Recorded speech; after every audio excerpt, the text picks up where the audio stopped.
Muy buenas tardes, buenos días o buenas madrugadas, cuando sea que vayan a ver este video. Mi nombre es Jermaine Ortiz, para los que no me conocen, y bienvenidos a otro episodio de Explorando Mitos. Eh, en el día de hoy, ¿verdad? Tenemos un tema preparado eh, basado en el libro de Richard C. Miller, Resurrection and Reception in Early Christianity, ¿verdad? Páginas del 66 al 70. El título, ¿verdad? Del artículo que vamos a estar discutiendo, que fue escrito por mí en noviembre del 2025, se llama o titula La tradición de los testigos oculares, el caso de Rómulo y Julio Próculo. Para dar un contexto, un poquito, un background check a los que no conocen a Richard C. Miller, eh, él cuenta en una entrevista de Midvision Podcast que él tuvo esta preparación académica, teológica, mayormente, y cuando empezó a estudiar otras ramificaciones históricas, se fue dando cuenta de que tenía un conflicto de fe. Y él describe, ¿verdad?, cómo la aparición de Julio Bróculo y, y Rómulo fue un detonante, ¿verdad? Un ajá. Ah, porque obviamente él leyendo eso simplemente contrastó cómo esto se parece, ¿verdad? A la historia del Nuevo Testamento, que no voy a mencionar nombres por ahora, para aquellos que no saben, pero demuestra matices interesantes que se parecen. Como siempre digo, no es que esto parte de un copy-paste, es mucho más complejo que eso. Pero pues le voy a dar share screen a la pantalla para que, ¿verdad? Puedan ver el artículo. Ok, perfecto. Entiendo que se ve todo ahí. So, bienvenidos a mi espacio otra vez, a mi blog. Esta es la foto del libro de Richard C. Miller. El libro está un poquito caro en Amazon, están como 50 pesos, pero honestamente vale la pena. Y obviamente yo también tengo, eh, ahorita lo podría buscar si hay que dar un poquito más de ejemplos relacionados al tema, pero yo tengo el libro, lo tengo guardado en Dropbox, así que estamos adelante ahí, ¿verdad? So, empiezo, ¿verdad? Relatando en su estudio Resurrection, Reception in Early Christianity. Richard C. Miller analiza la tradición romana del testigo ocular a través del relato de Julio Próculo, el personaje que presenció la apoteosis de Rómulo, el mítico fundador de Roma. La historia, conservada en autores como Cicerón, Livio, Ovidio, Dionisio de Halicarnasio y Plutarco, se convirtió en un modelo literario y teológico que más tarde influiría en la manera en que se narraban las ascensiones y apariciones divinas dentro del mundo grecorromano, incluyendo la literatura cristiana primitiva. Según las fuentes antiguas, tras la misteriosa desaparición de Rómulo, circularon dos versiones sobre su destino. Una de ellas afirmaba que los senadores lo habían asesinado en una reunión en el Campus Martius, despedazando su cuerpo y ocultando el crimen. La otra, más teológica, sostenía que una nube descendió sobre el rey y lo arrebató hacia los cielos, donde fue transformado en el dios Quirino. Esta segunda versión adquirió legitimidad gracias a Julio Próculo, quien declaró haber visto al rey glorificado. Su testimonio sirvió para calmar la conmoción del pueblo y asegurar que Roma no había perdido a su fundador, sino que lo había elevado a un rango divino. Eh, el relato de Dionisio Licarnasio, ¿verdad? Presenta a Rómulo como un hombre sencillo, un campesino descendiente de Ascanio, ¿verdad? Que afirmó haber visto a Rómulo en su ascenso. Y en su visión, el héroe le ordena anunciar al pueblo romano: el genio que me fue asignado desde mi nacimiento me lleva ahora con los dioses. Soy Quirino, ¿verdad? Richard C. Miller observa que esta figura del testigo humilde y veraz cumple una función de legitimización religiosa similar a la de los testigos y apariciones post-mortem en los evangelios cristianos. En ambos casos, el propósito del testimonio no es solo narrar un milagro, sino garantizar la autoridad de una nueva realidad divina. ¿Ok? Ese es Dionisio Halicarnasio. Cicerón ofrece una versión más filosófica del evento en su relato. Escipión Africano defiende la veracidad de la apoteosis de Rómulo contra los mitos primitivos de los griegos, argumentando que los romanos poseían una comprensión más racional del proceso de divinización. Perdón. Rómulo, según este testimonio, fue visto por Próculo en el monte Quirinal, ordenándole al testigo que el pueblo le erigiera un templo y que desde entonces lo llamaran Quirino. Esta apelación a un testigo de buena reputación, ahora ya no un campesino, sino un patricio, sirvió para elevar el mito a una categoría cívica y política, adaptándolo al contexto de la Roma republicana y luego imperial. Livio retoma el relato con un tono solemne, presentando la aparición de Rómulo como un suceso público que reafirma el destino divino de la ciudad. En su versión, el héroe se presenta ante Próculo y le comunica un mensaje de carácter profético. Roma será la cabeza del mundo y ninguna fuerza humana podrá resistir a sus ejércitos. Después de pronunciar estas palabras, Rómulo, Rómulo se eleva de nuevo al cielo, y este detalle, la instrucción de proclamar un mandato divino, guarda una notable semejanza con con las grandes comisiones o encargos finales que aparecen en los relatos de resurrección cristiana.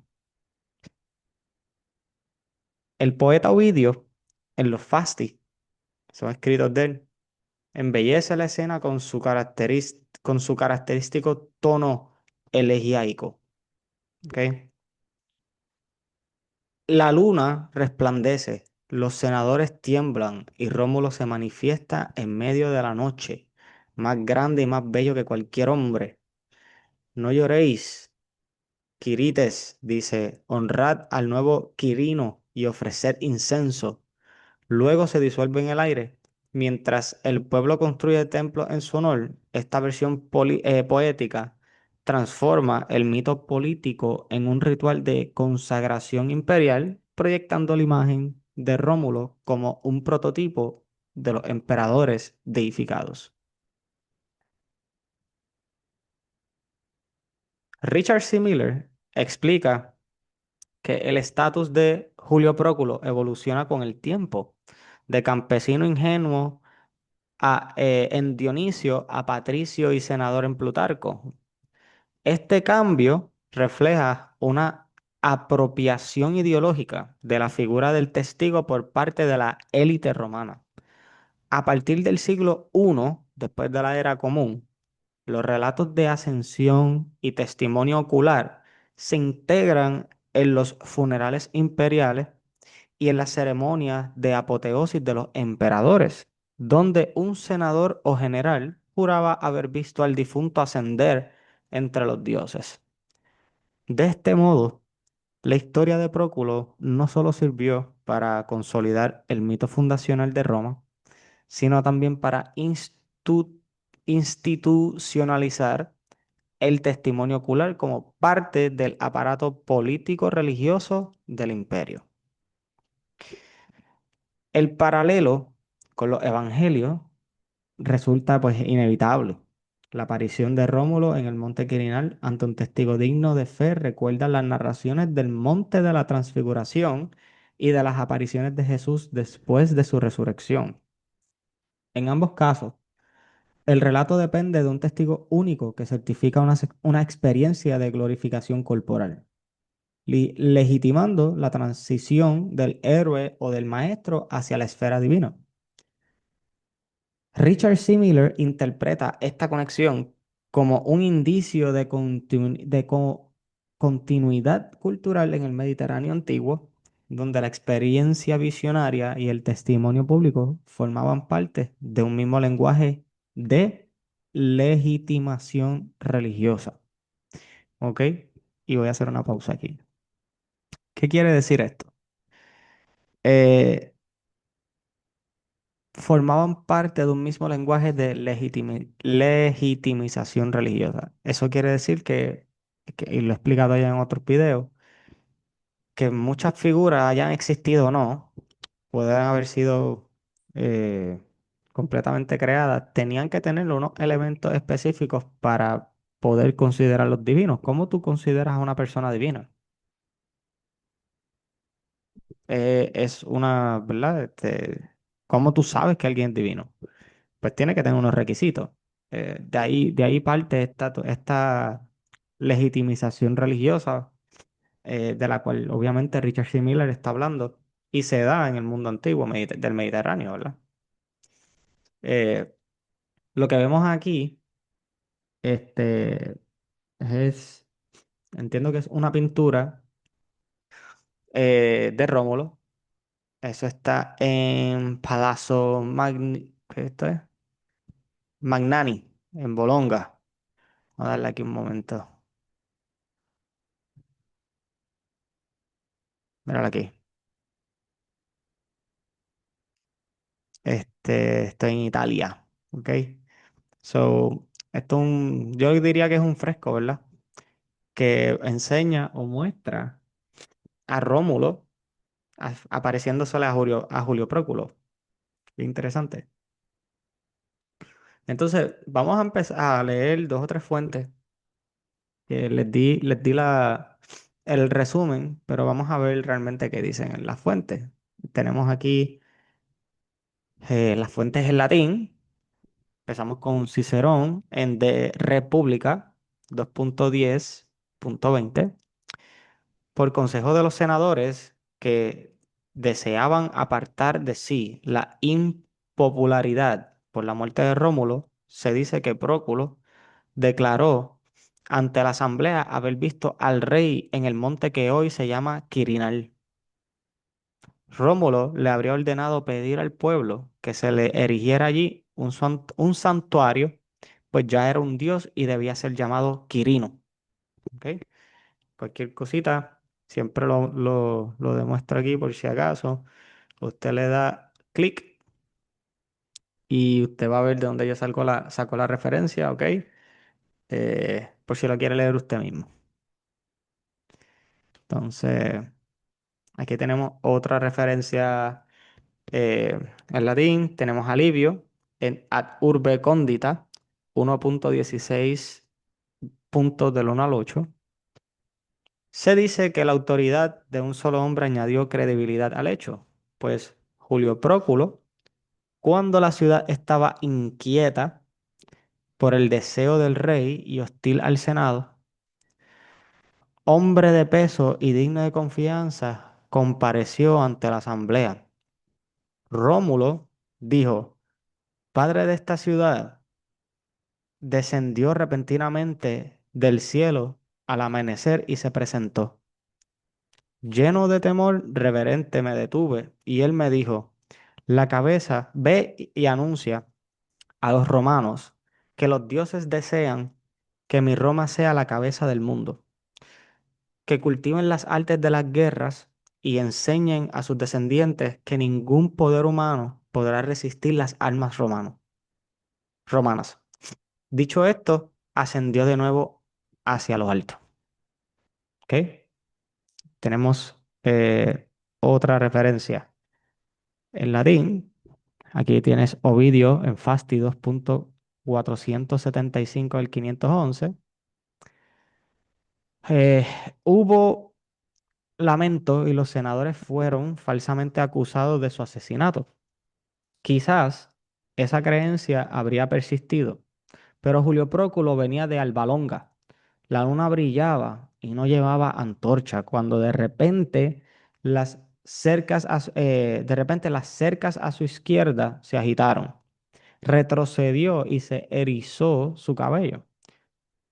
Entonces apareció Rómulo, hermoso y más grande que un hombre, vestido con la toga real en medio del camino y dijo: Dejad de llorar, Quirites, que vuestras lágrimas no profanen mi divinidad.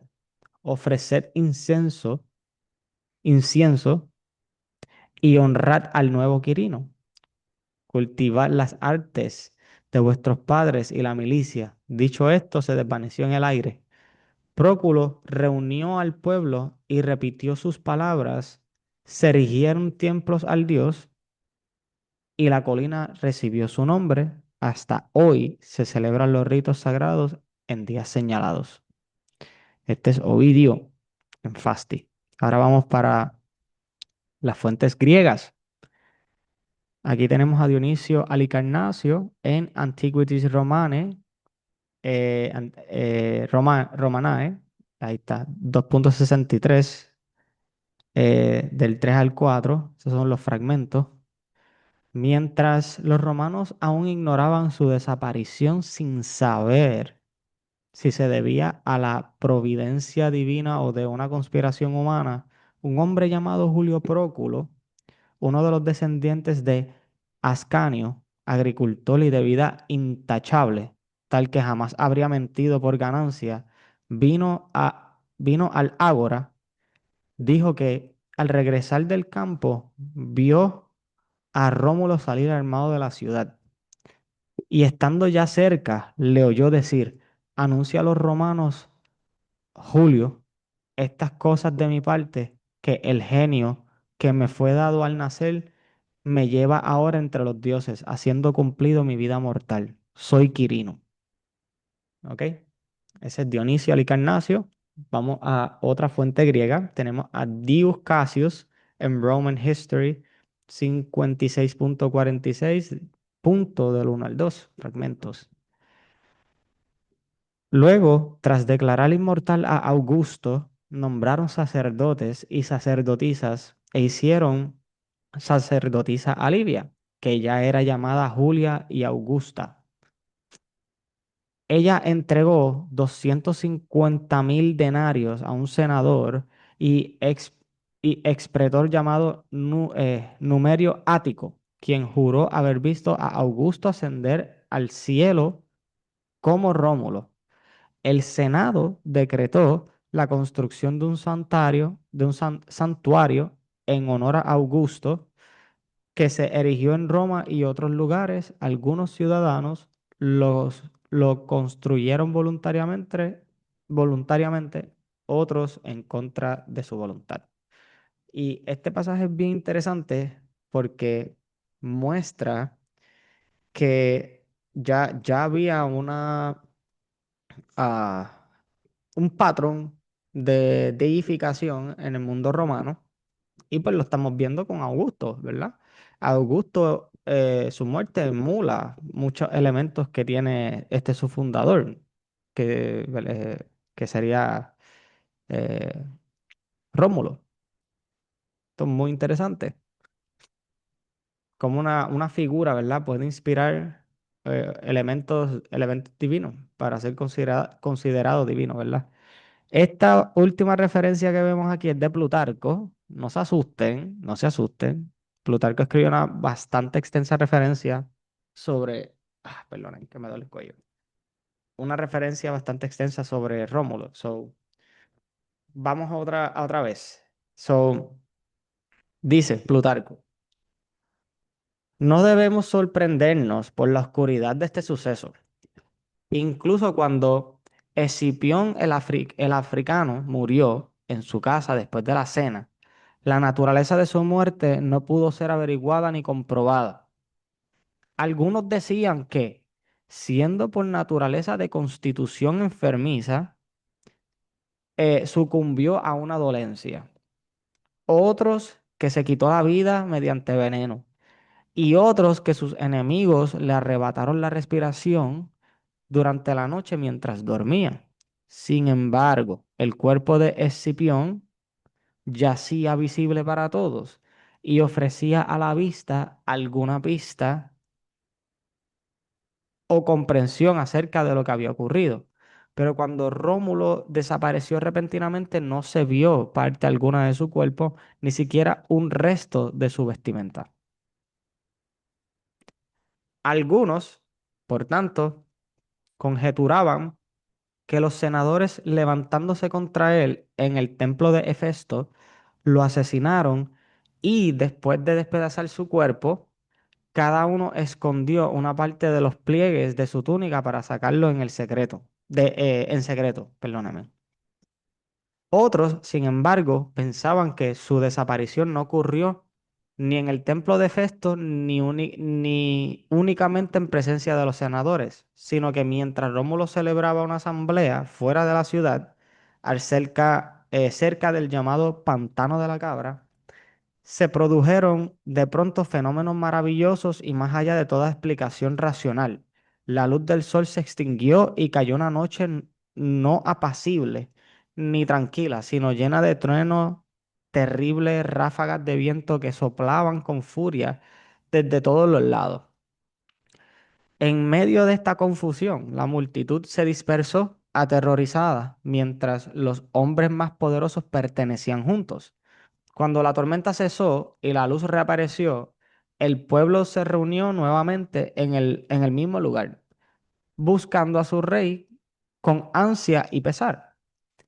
Entonces los nobles no le permitieron investigar ni indagar demasiado, sino que exhortaron a todos a honrar y venerar a Rómulo, pues había sido arrebatado hacia los dioses y se convertiría en una divinidad benévola para ellos, transformado de buen rey en dios protector. O sea que ya no solamente es considerado un dios nacional, como dice Richard Carrier y otros también, ¿verdad? También fue considerado un dios protector. ¿Hasta qué punto, verdad? Fue Dios nacional y Dios protector, no sabemos, o por lo menos yo no sé, sería un buen material de estudio. Sigo. Así muchos creyeron en este relato y se retiraron con alegría, adorando a Rómulo con esperanza de bendiciones futuras. Pero hubo algunos que, examinando el asunto con amargura y desconfianza, perturbaron a los patricios y los acusaron de haber engañado al pueblo con cuentos absurdos, siendo ellos mismos los verdaderos asesinos del rey.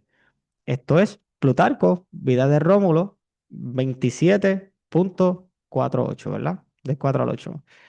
Esto es entiendo que es una pintura o un grabado, no estoy seguro, am, de Rubens. Está en el Museum of Wales, ¿ok? Entonces, hay un par de cositas que me gustaría, antes de simplemente cerrar, me gustaría explicar algo aquí.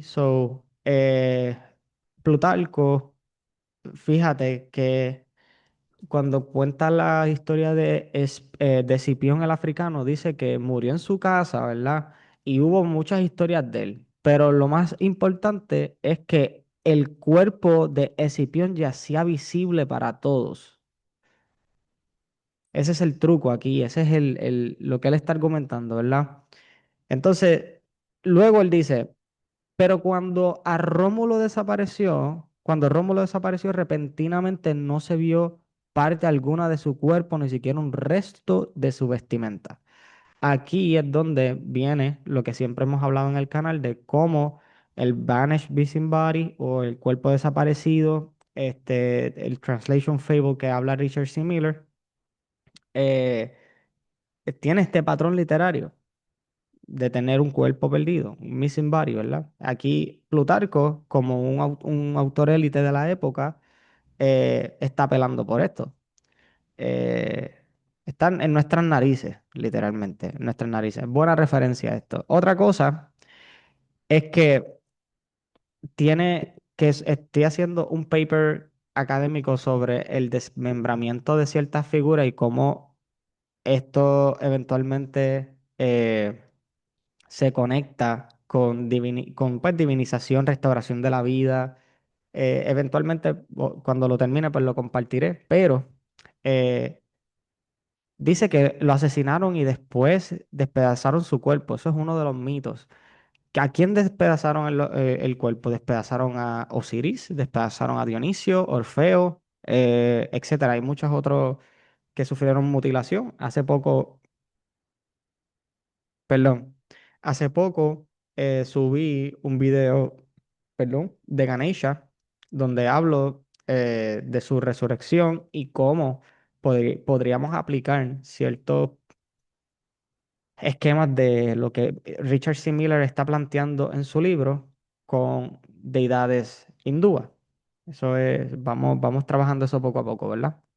So, me pareció curioso eso también, ¿verdad? Porque hasta Horus, entiendo yo que Plutarco en Isis Osiris, capítulo 20 habla sobre que Horus también tuvo, no quiero decir una tradición, pero que supuestamente había sido desmembrado como su padre. O sea, vemos otra vez la cuestión del desmembramiento. Incluso Plutarco, en uno de sus escritos, ahora mismo no puedo recordar dónde, él dice como que, y cuidado con las historias de desmembramiento que tú escuches, porque no son, ¿verdad? No son reales. Parten de mucho simbolismo. Otra cosa, eh, cuando Jesús muere, la cruz, no estoy seguro si es el Evangelio de Mateo, habla de una oscuridad por 3 horas. Nadie escribió sobre esa oscuridad, en lo absoluto. Pero fíjate cómo tras la desaparición de Rómulo hay este cambio y este fenómeno, no quiero, atmosférico, vamos a decirlo así, ¿verdad? En la naturaleza. Y eventualmente cesa y whatever. En el caso de los evangelios es lo mismo. Obviamente con elementos diferentes, pero Jesús muere y después supuestamente hay una oscuridad por 3 horas, la tierra tiembla.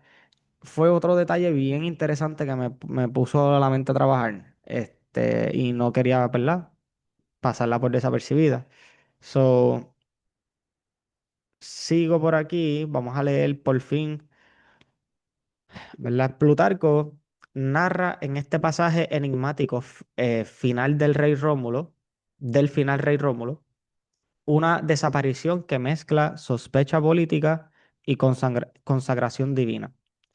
La narración abre con una comparación significativa, así como la muerte de Escipión el africano permaneció envuelta en dudas. Algunos decían que murió de una enfermedad, otros por un suicidio, otros por asesinato. Mucho más oscura fue la desaparición de Rómulo, de quien no se halló ni cuerpo ni vestidura alguna, lo que ya les había explicado. Esta ausencia física se convierte en el punto de partida para las interpretaciones opuestas, la versión racional o política, que sospecha un regicidio, y la versión teológica que proclama su asunción a los cielos. Según la primera, los senadores, reunidos en el templo de Hefesto, se habrían levantado contra el rey y lo asesinaron, dividiendo su cuerpo y ocultando los fragmentos en los pliegues de sus túnicas para sacar el cadáver en secreto. En la segunda, ¿qué será, qué será la que triunfe? ¿Qué será la que triunfe? Exacto. Rómulo se encontraba fuera de la ciudad, cerca del llamado Pantano de la Cabra, cuando una tormenta repentina y sobrenatural oscureció el sol, cubrió la tierra con relámpagos y ráfagas violentas y sembró el caos entre los presentes. El pueblo aterrorizado huyó mientras los patricios permanecieron juntos. Y finalmente, cuando la tempestad cesó y volvió a la luz, el rey había desaparecido. Los senadores, conscientes de la situación, impidieron toda investigación y convencieron al pueblo de Rómulo al pueblo de que Rómulo había sido arrebatado a los dioses, transformando o transformado en una divinidad benévola y protector de Roma. La manipulación política se recubre así de una retórica religiosa de legitimización. ¿Por qué? De rey mortal pasa a Dios tutelar, de monarca asesinado a divina fundacional. Plutarco enfatiza que muchos creyeron en el relato y comenzaron a venerarlo con esperanza y alegría, mientras otros escépticos acusaban a los patricios de haber inventado un mito para encubrir un asesinato y mantener el poder. En contraste, Plutarco deja ver su sensibilidad moral y filosófica. El mito de Rómulo se convierte en un espejo del alma Roma o de Roma, donde la devoción y la sospecha coexisten. Al nivel literario, el episodio establece el patrón que más tarde completará la figura de Julio Próculo en Plutarco Roma 28, Rómulo. El campesino o patricio que se presenta como testigo ocular de la ascensión, otorgando veracidad al relato divino frente a las acusaciones de asesinato. Para Richard C. Miller, este pasaje representa la matriz literaria de la tradición del testigo ocular. Un evento de desaparición envuelto en ambigüedad, interpretado por las autoridades como un signo divino y confirmado por una visión individual. Este esquema, desaparición, tormenta, confusión, revelación y testimonio, se repetirá siglos después en los relatos imperiales de apoteosis y en las narrativas cristianas de resurrección y ascensión, donde la fe se apoya en la voz del que vio. ¿Ok? Este es una foto de más o menos el lugar donde Julio Próculo se encontró a Rómulo.